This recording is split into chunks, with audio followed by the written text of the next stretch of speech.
যখন কেউ তোমাদের সামনে কোরআন তেলাওয়াত করে অথবা কোরআন নিয়ে আলোচনা করে ওয়ালগাউ ফীহি লাআল্লাকুম তাগলিবুন, তখন তোমরা হই হট্টগোল করে লিপ্ত হয়ে যাও। যখন তোমাদের সামনে কেউ কোরআন নিয়ে আলোচনা করে, কোরআন তেলাওয়াত করে, তখন তোমরা হই হট্টগোল করে লিপ্ত হয়ে যাও। এটা কাফেরদের স্বভাব। কার স্বভাব? মুনাফিকদের স্বভাব। এই কথা কে বলেছে? মহান রব্বুল আলামিন স্বয়ং নিজে বলছে। আর আল্লাহ রাব্বুল আলামিন মুমিনদের কি স্বভাব বলছে? আল্লাহ রাব্বুল আলামিন মুমিনদের স্বভাব বলতে গিয়ে বলছে ওয়া ইযা কুরিআল কুরআনু ফাসতামিউ লাহু ওয়া আনসিতু লাআল্লাকুম তুরহামুন। ওয়া ইযা কুরিআল কুরআন, আরে মুমিন বান্দাগণ যারা ঈমান আনয়ন করেছো, যারা এই বিশ্বাস স্থাপন করো যে মুহাম্মদ সাল্লাল্লাহু আলাইহি ওয়াসাল্লাম আল্লাহর রাসূল, ওয়া ইযা কুরিআল কুরআনু ফাসতামিউ লাহু, তাদের সামনে যখন কোরআনের আলোচনা হয়, কোরআন তেলাওয়াত হয়, এই যে আমি কোরআনের আয়াত তেলাওয়াত করছি, এই কোরআন তেলাওয়াতের সময় তারা মুখকে বন্ধ করে নাই। আল্লাহ রাব্বুল আলামিন বলছে যারা কোরআনুল কারীম তেলাওয়াতের সময় মুখকে বন্ধ করে নিল এবং মনোযোগ সহকারে কোরআন তেলাওয়াত শুনলো, লাআল্লাকুম ওয়া ইযা কুরিআল কুরআন ফাসতামিউ লাহু ওয়া আনসিতু লাআল্লাকুম তুরহামুন, আল্লাহ রাব্বুল আলামিন তাদের উপর তার রহমত বর্ষণ করতে থাকবেন। সুবহানাল্লাহ। আমরা কোরআনুল কারীম নিয়ে আলোচনা করার শুরুতেই গুরুত্বপূর্ণ যে কথা বলবো, যে প্রশ্ন আপনাদের সামনে উত্থাপন করব, সেটা হচ্ছে আপনি খাওয়ার আগে বিসমিল্লাহ বলেন, গাড়িতে উঠতে বিসমিল্লাহ বলেন, বাড়ি থেকে বের হতে বিসমিল্লাহ বলেন, কিন্তু কোরআনুল কারীম তেলাওয়াতের সময় আল্লাহ রাব্বুল আলামিন বলছেন আউযু বিল্লাহি মিনাশ শাইতানির রাজিম, শয়তানের কাছে আশ্রয় চেয়ে কোরআন তেলাওয়াত শুরু করো। কেন? প্রশ্ন কি বুঝতে পেরেছেন? আমরা সব কাজ কি দিয়ে শুরু করি? বিসমিল্লাহ দিয়ে। আর যখন কোরআন তেলাওয়াত করার কথা আসছে, তখন আল্লাহ রাব্বুল আলামিন বলছেন ফাস্তাইয বিল্লাহি মিনাশ শাইতানির রাজিম। কোরআনুল কারীমের আয়াত, সরাসরি আল্লাহ রাব্বুল আলামিনের পক্ষ থেকে নির্দেশ, যখন তুমি কোরআন তেলাওয়াত করো তখন আগে শয়তানের কাছে, শয়তানের, আল্লাহ রাব্বুল আলামিনের কাছে শয়তান থেকে আশ্রয় চাও। আশ্চর্য কথা নয়? সব কাজে বিসমিল্লাহ, আর কোরআন তেলাওয়াত শুরু করলে আগেই শয়তানের নিকট হতে আশ্রয় চাইতে হবে কেন? এই প্রশ্নের উত্তর বোঝার জন্য আপনাকে মনোযোগ দিয়ে কথা শুনতে হবে। আর মনোযোগ দিয়ে তারাই শুনতে পারবেন যাদের অন্তরে কোরআনুল কারীমের জন্য ভালোবাসা আছে। মনোযোগ দিয়ে তারাই শুনতে পারবেন যাদের অন্তরে মুহাম্মদ সাল্লাল্লাহু আলাইহি ওয়াসাল্লামের ভালোবাসা আছে। তারা এই মজলিসে বসার সৌভাগ্য অর্জন করবেন যারা মূলত সবর, যে সবরের প্রতিদান আছে এই কথা যারা জানে, তারা এই মজলিসে বসে এই প্রশ্নের উত্তর জানতে পারবে। একটু দুই একটা কথা বলে এই প্রশ্নের উত্তরের দিকে আসি। আল্লাহ রাব্বুল আলামিনের সর্বশ্রেষ্ঠ যে নিয়ামত এই পৃথিবীতে রয়েছে, আসমান জমিনের মাঝে, আসমানের ওপরে, আসমানের নিচে যত মানুষ আছে, যত নবী আছে, যত রাসূল আছে, যত জিনিস আছে, যত কিতাব আছে, তার মাঝে সবচেয়ে শ্রেষ্ঠ যে জিনিসটা সেটা হচ্ছে আল কোরআন। আর আল্লাহ রাব্বুল আলামিন মানব জাতিকে যেই জিনিসের মাধ্যমে সকল মাখলুকাতের উপর শ্রেষ্ঠ প্রদান করলেন, সকল মাখলুকাতের উপরে শ্রেষ্ঠত্ব প্রদান করলেন, এমনকি মালাইকাদের উপরে শ্রেষ্ঠত্ব প্রদান করলেন, সেটা হচ্ছে কি? কেউ বলতে পারবে কি দিয়ে মালাইকাদের উপরে, ফেরেশতাদের উপর সম্মান প্রদান করা হয়েছে? মানুষের জ্ঞান দিয়ে, ইলম দিয়ে। তো আল্লাহ রাব্বুল আলামিন মানুষকে সর্বশ্রেষ্ঠ জিনিসটা প্রদান করেছে, ওই ইলম দান করেছে যার মাধ্যমে আল্লাহ কি করেছে? আমাদেরকে মালাইকাদের চাইতে, ফেরেশতাদের চাইতে বেশি সম্মান প্রদান করেছেন। সুবহানাল্লাহ। তো এখন কথা হচ্ছে, এই যে আল্লাহ রাব্বুল আলামিন আমাদেরকে কোরআনুল কারীমের মতো মহান জিনিস প্রদান করলেন এবং আমাদেরকে সবচেয়ে উত্তম জিনিস জ্ঞান প্রদান করলেন, এবং আল্লাহ রাব্বুল আলামিন যুগে যুগে যত কিতাব প্রেরণ করেছেন, যত রাসূল প্রেরণ করেছেন, সবাইকে শিক্ষা দেওয়ার জন্য,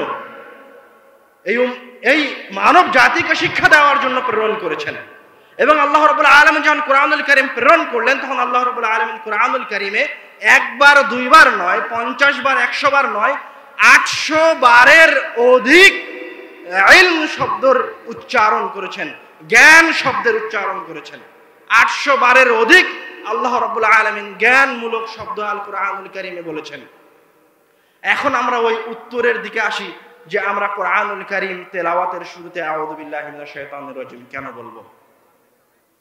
কোরআনুল কারীম মানুষের এই জ্ঞান নিয়ে, মানুষের এই জ্ঞানের উপর ফোকাস করে। কোরআনুল কারীমের মূল কাজ হচ্ছে আপনার বিবেককে নাড়া দেওয়া। কোরআনুল কারীমের মূল কাজ হচ্ছে ওই যে আপনার অন্তরে ধৈর্য নাই, এই ধৈর্য সৃষ্টি করা। ওই যে আপনার অন্তরে বক্রতা আছে, এই বক্রতাকে সংশোধন করা। এটা হচ্ছে কোরআনুল কারীমের মূল কাজ। কোরআনুল কারীমের মূল কাজ হলো কি? মানুষের ব্রেনকে সংশোধন করা, অন্তরকে সংশোধন করা। এই জন্য আল্লাহ রাব্বুল আলামিন বলছেন যে যখন তুমি কোরআন তেলাওয়াত শুরু করো তখন আগে আল্লাহ রাব্বুল আলামিনকে বলো, হে আল্লাহ, আমি আপনার নিকটে বিতাড়িত, নিকৃষ্ট, ওয়াসওয়াসা দানকারী, কুমন্ত্রণা দানকারী শয়তান থেকে পরিত্রাণ চাচ্ছি। কেন? কেননা শয়তান আপনাদের বিবেকে ঢুকে ওয়াসওয়াসা দেয়, শয়তান আপনাদের অন্তরে ঢুকে ওয়াসওয়াসা দেয়। একমাত্র শয়তানই আপনাদেরকে কি করতে পারে? পথভ্রষ্ট করতে পারে। কোরআনুল কারীম থেকে, কোরআনুল কারীম পাঠ করা থেকে, কোরআনুল কারীম বোঝা থেকে, কোরআনুল কারীম তেলাওয়াত করা থেকে যে অমনোযোগী করতে পারে আপনাদেরকে, সেটা হচ্ছে কি? আল কোরআন। আমাদের ইসলামী শরীয়তে এটার উপর ভিত্তি করে একটা উসুল তৈরি হয়েছে, আত-তাখলিয়াতু ক্বাবলা আত-তাহলিয়া। আপনি যখন প্রেসিডেন্টের কাছে যান, অথবা স্বাভাবিকভাবেই বুঝেন, আপনি যখন সালাতে যান তখন আগে কি করেন? ওযু করেন। ওযু করেন না? সালাতে যাওয়ার আগে ওযু করেন না? কথা বলেন আমার সাথে। সালাতে যাওয়ার আগে ওযু করেন। সিয়াম যখন থাকেন তখন সাহারি করেন এবং ইফতারি করে সিয়াম শেষ করেন। তো ঠিক সেইভাবেই আল্লাহ রাব্বুল আলামিন কোরআনুল কারীমের জন্য বলে দিচ্ছে যে কোরআনুল কারীমে যদি আপনি, কোরআনুল কারীমকে যদি আপনি বুঝতে চান, কোরআনুল কারীমে যদি আপনার তাদাব্বুর রাখতে চান, আপনি যদি মনে করেন যে আপনাকে কোরআনুল কারীম কিছু একটা উপকার প্রদান করুক, আপনি কোরআনুল কারীম থেকে একটু উপকৃত হন, তাহলে আপনাকে শয়তানের এই ওয়াসওয়াসা থেকে আগে মুক্তি পেতে হবে। এই থামেন, এই ছেলে বসো। কে তোমাকে তাকবীর দিতে বলেছে? এখনই বললাম না যেটা কাফেরের আচরণ, এখনই বলেছি এটা কাফেরের আচরণ। ওয়াইদা কুরিআল কুরআন, আমি কি বলেছি? ফালগাউ ফীহি লাআল্লাকুম তাগলিবুন। কাফের কি বলে? যখন কোরআনুল কারীমের আলোচনা হয়, যখন কোরআন তেলাওয়াত করা হয়, তখন তোমরা হট্টগোল সৃষ্টি করো। আমি হাদিস বলছি, কোরআনের আয়াতের তরজমা করছি, তুমি লিল্লাহি তাকবীর বলার কে?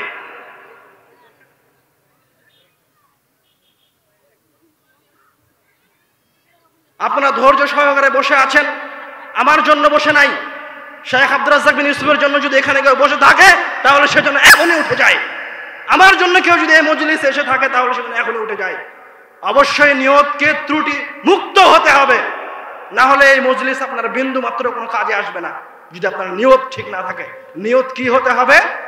আমি এই মজলিসে উপস্থিত হয়েছি, এই জালসায় উপস্থিত হয়েছি এই জন্য যে আব্দুর রাজ্জাক বিন ইউসুফের বক্তব্য শুনতে এসেছি, এই জন্য যে আব্দুর রাজ্জাক বিন ইউসুফ হাদিসের অনুবাদ করে, আব্দুর রহিম বিন আব্দুর রাজ্জাকের কথা শুনবো এই জন্য যে উনি কোরআনুল কারীমের আয়াতের অনুবাদ করবে, কোরআন নিয়ে আলোচনা করবে, হাদিস নিয়ে আলোচনা করবে। আপনাকে তো আমি আমার জন্য বসতে বলিনি, আপনাকে আমি শুরুতেই বলে দিয়েছি আপনার যদি বসার ইচ্ছা থাকে, আপনার মনে যদি বিন্দু মাত্র রাসূলের জন্য ভালোবাসা থাকে, আল্লাহ রাব্বুল আলামিনের জন্য ভালোবাসা থাকে, হাদিস শুনতে চান, কোরআনুল কারীমের আয়াত শুনতে চান, তো বসে থাকেন।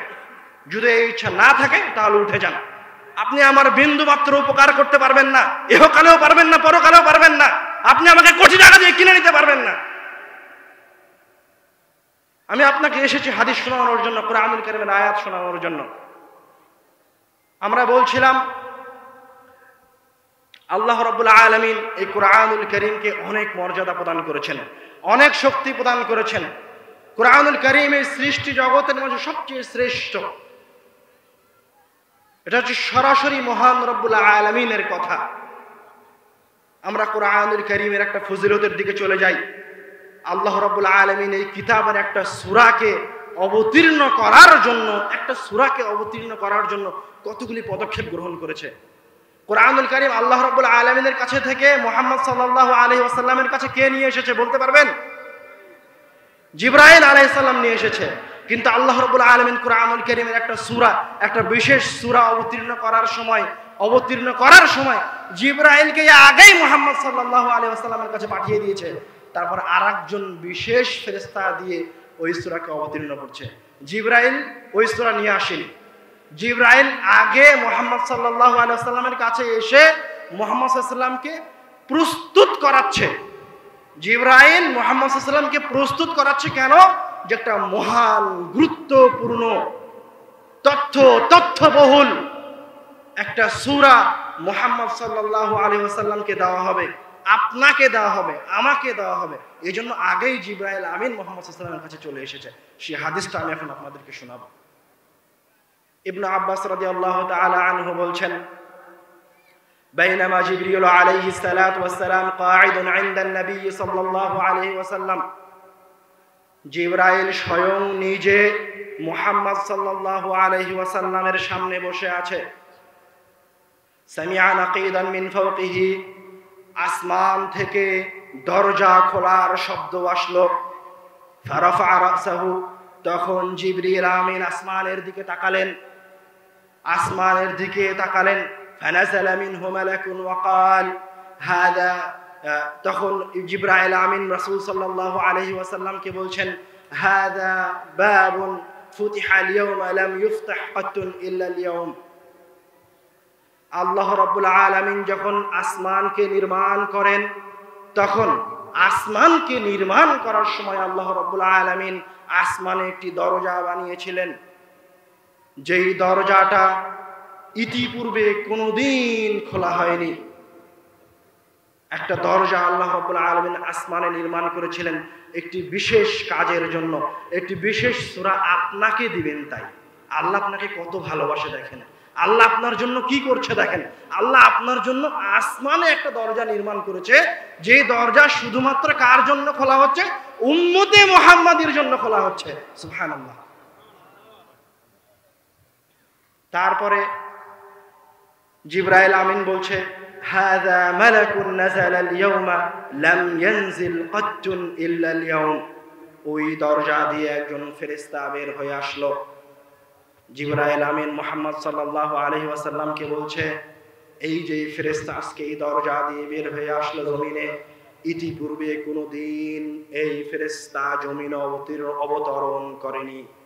এই ফেরেশতা জমিনে অবতরণ করছে শুধুমাত্র একটি বিশেষ সূরা, একটি বিশেষ সুসংবাদ প্রদানের জন্য। ফাসাল্লামা ফাকাল আবশির বিনুরাইন। ফেরেশতা আসমান থেকে নেমে মুহাম্মদ সাল্লাল্লাহু আলাইহি ওয়াসাল্লামের কাছে এসে বলছেন, ইয়া মুহাম্মদ, হে মুহাম্মদ, আসসালামু আলাইকুম।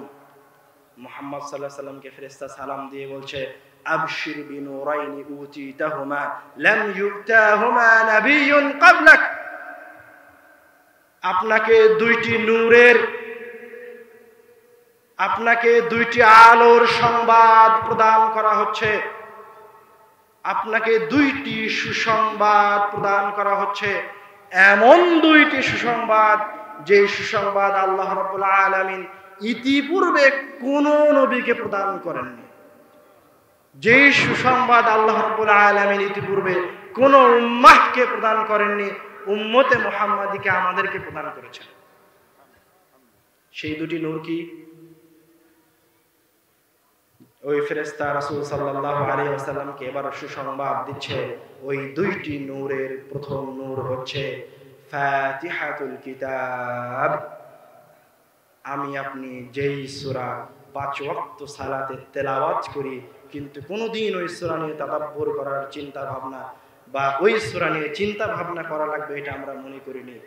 তার প্রথম সুসংবাদ হচ্ছে ওই সূরা সূরাতুল ফাতিহা। প্রথম সুসংবাদটা কি? প্রথম নূরটা কি? সূরাতুল ফাতিহা। আর দ্বিতীয় সুসংবাদ আপনার জন্য, সেটা হচ্ছে আল্লাহ রাব্বুল আলামিন আপনাকে সূরা বাকারার শেষ 2 আয়াত প্রদান করেছেন। তারপরে ওই ফেরেশতা রাসূল সাল্লাল্লাহু আলাইহি ওয়াসাল্লামকে বলছেন, এবার হচ্ছে আসল কথা। এত যে মর্যাদার সাথে এই দুইটি সূরাকে নিয়ে আসা হলো নির্দিষ্ট দরজা দিয়ে, নির্দিষ্ট ফেরেশতা দিয়ে, এবং এমন 2টি সুসংবাদ, এমন 9টি আয়াত, কোরআনুল কারীমের এমন 9টি আয়াত যাকে আল্লাহ রাব্বুল আলামিন এর আগে কোনো নবীকে দেননি। তো ফেরেশতা বলছে এই 9টি আয়াত কি করতে পারে? বলছে এই 9টি আয়াতের কোনো অক্ষরও যদি আপনি পড়েন, কোনো শব্দ যদি আপনি খালেস নিয়তে পড়েন, তাহলে আল্লাহ রাব্বুল আলামিনের পক্ষ থেকে ওই অক্ষরটিকে কবুল করে নেওয়া হবে। এটা হচ্ছে কোরআনুল কারীমের মহত্ব, কোরআনুল কারীমের মর্যাদা। আমি আপনাদের সামনে আলোচনা লম্বা করব না, এখন আসি কোরআনুল কারীমের কিছু ফজিলতের দিকে। আমার আপনার মতো মানুষ কোরআনুল কারীম নিয়মিত পড়তে পারবে না। আপনাদের জন্য আল্লাহ রাব্বুল আলামিন অনুগ্রহ করে রাসূল সাল্লাল্লাহু আলাইহি ওয়াসাল্লাম আপনাদেরকে ভালোবেসে ছোট ছোট কিছু সূরা আপনাদের জন্য নির্ধারণ করে দিয়েছেন বড় বড় বিপদ থেকে বাঁচার জন্য। তার মাঝে আমি একটা ঘটনা আপনাকে বলি, রাসূল সাল্লাল্লাহু আলাইহি ওয়াসাল্লামের কথা দিয়ে শুরু করি। উকবা রাদিয়াল্লাহু তাআলা আনহু বলছেন, বাইনামা আসিরু মা'আন নবী সাল্লাল্লাহু আলাইহি ওয়াসাল্লাম বাইনাল জুহফাতি ওয়াল আবওয়া। উকবা রাদিয়াল্লাহু তাআলা আনহু একজন সাহাবী, উনি বলছে আমি রাসূল সাল্লাল্লাহু আলাইহি ওয়াসাল্লামের সাথে সফরে বের হয়েছি জুহফা এবং আবওয়া নামক 2টি জায়গার মাঝামাঝিতে অবস্থান করেছি। যখন এই যে 2টি জায়গার মাঝামাঝিতে অবস্থান করছি, ফাতাগাশাতহুম সাহাবাতুন, তখন তাদেরকে রাসূল সাল্লাল্লাহু আলাইহি ওয়াসাল্লামকে এবং এই উকবা এই সাহাবীকে প্রচন্ড ঝড় ঘিরে ধরল এবং চতুর্দিক অন্ধকার হয়ে গেল। ফাজাআল রাসূলুল্লাহ সাল্লাল্লাহু আলাইহি ওয়াসাল্লাম ইয়াতাআওয়াযু বিআউযু বিরাব্বিল ফালাক ওয়া আউযু বিরাব্বিন নাস। এই যে একটা ভয়ঙ্কর পরিবেশ সৃষ্টি হলো, চতুর্দিকে অন্ধকার হয়ে গেছে, জোরে ঝড় সৃষ্টি হয়েছে, তখন রাসূল সাল্লাল্লাহু আলাইহি ওয়াসাল্লাম আল্লাহ রাব্বুল আলামিনের নিকট আশ্রয় প্রার্থনা করতে শুরু করলেন। কি বলে আশ্রয় প্রার্থনা করা শুরু করলেন? কুল আউযু বিরাব্বিল ফালাক সূরা দিয়ে আর কুল আউযু বিরাব্বিন নাস সূরা দিয়ে। আর রাসূল সাল্লাল্লাহু আলাইহি ওয়াসাল্লামের সাথে যে সাহাবী ছিল তাকে বলছেন, ইয়া উকবা তাআওয়াজ বিহিমা, হে উকবা তুমিও এই 2টি সূরা তেলাওয়াত করে আল্লাহ রাব্বুল আলামিনের নিকটে বিপদ থেকে আশ্রয় প্রার্থনা করো। কেননা আল্লাহ রাব্বুল আলামিনের নিকটে বিপদ থেকে আশ্রয় পাওয়ার জন্য, দ্রুত আশ্রয় পাওয়ার জন্য এর চাইতে শক্তিশালী কোনো ইবাদত নেই, এর চাইতে শক্তিশালী কোনো সূরা নেই। তো আপনি যদি বিপদে পড়ি তো কি করব? সূরা ফালাক আর সূরা নাস তেলাওয়াত করব, তাহলে আল্লাহ রাব্বুল আলামিন আমাদেরকে বিপদ থেকে মুক্তি প্রদান করবেন। আয়েশা রাদিয়াল্লাহু তাআলা আনহা বলছেন, কানা রাসূলুল্লাহ সাল্লাল্লাহু আলাইহি ওয়াসাল্লাম ইযা মারিদা আহাদুন মিন আহলিহি, যদি রাসূল সাল্লাল্লাহু আলাইহি ওয়াসাল্লামের পরিবারের কেউ যখন অসুস্থ হয়ে যেত, তখন রাসূল সাল্লাল্লাহু আলাইহি ওয়াসাল্লাম সূরা ফালাক এবং সূরা নাস পড়ে ওকে ফু দিয়ে দিতেন। এবং আয়েশা রাদিয়াল্লাহু তাআলা আনহা বলছেন, যখন রাসূল সাল্লাল্লাহু আলাইহি ওয়াসাল্লাম নিজে অসুস্থ হয়ে যেতেন, ইয়ানফুসু আলা নাফসিহি, তিনি তার নিজেকেও সূরা নাস এবং সূরা ফালাক পড়ে ফু দিতেন। সূরা নাস ফালাক কি জানেন আপনারা? কে কে জানে না? কেউ আছে যে জানে না? সবাই জানে আলহামদুলিল্লাহ। কারণ আমি তো সূরা নাস আর সূরা ফালাকের মর্যাদা বলছি, শক্তিশালী সূরা, যে সূরা পড়ে কে বিপদ থেকে বেঁচেছে? মুহাম্মদ সাল্লাল্লাহু আলাইহি ওয়াসাল্লাম বিপদ থেকে আশ্রয় চাচ্ছে আল্লাহর কাছে। তো আমাদেরকে জানতে হবে এই 2টো সূরা কি। এখন যদি বলেন আমি এই 2টি সূরাই জানি না, তাহলে তো বিপদ। কুল আউযু বিরাব্বিল ফালাক মিন শাররি মা খালাক, এটা হচ্ছে সূরা ফালাক। আর কুল আউযু বিরাব্বিন নাস মালিকিন নাস, এটা হচ্ছে সূরা নাস। তো আমরা যে হাদিস বলছিলাম সেটা হচ্ছে রাসূল সাল্লাল্লাহু আলাইহি ওয়াসাল্লাম নিজে অসুস্থ হলেও তিনি তার শরীরে সূরা নাস এবং সূরা ফালাক পড়ে ফু দিতেন। আর কঠিন পরিস্থিতির দিকে আসেন। আয়েশা রাদিয়াল্লাহু তাআলা আনহা বলছেন, রাসূল সাল্লাল্লাহু আলাইহি ওয়াসাল্লাম শেষবার যখন অসুস্থ হলেন, যেই অসুস্থ হওয়াতে রাসূল সাল্লাল্লাহু আলাইহি ওয়াসাল্লাম আর আরোগ্য লাভ করেননি, যে অসুস্থতে রাসূল সাল্লাল্লাহু আলাইহি ওয়াসাল্লাম মৃত্যুবরণ করেছেন, সেই অসুস্থতে রাসূল সাল্লাল্লাহু আলাইহি ওয়াসাল্লাম এতটা অসুস্থ হয়ে গেছিলেন তিনি তার হাত নড়াতে পারতেন না। এতটা অসুস্থ হয়ে গেছিলেন যে রাসূল সাল্লাম কোরআন তেলাওয়াত করার শক্তিটা হারিয়ে ফেলেছিলেন। তো আয়েশা রাদিয়াল্লাহু তাআলা আনহা বলছেন, কুনতু আকরাউ আলাইহা, যখন তিনি আর কোরআন তেলাওয়াত করতে পারছিলেন না, তখন আমি আয়েশা সূরা নাস আর সূরা ফালাক পড়ে রাসূল সাল্লাল্লাহু আলাইহি ওয়াসাল্লামের ডান হাতটা ধরে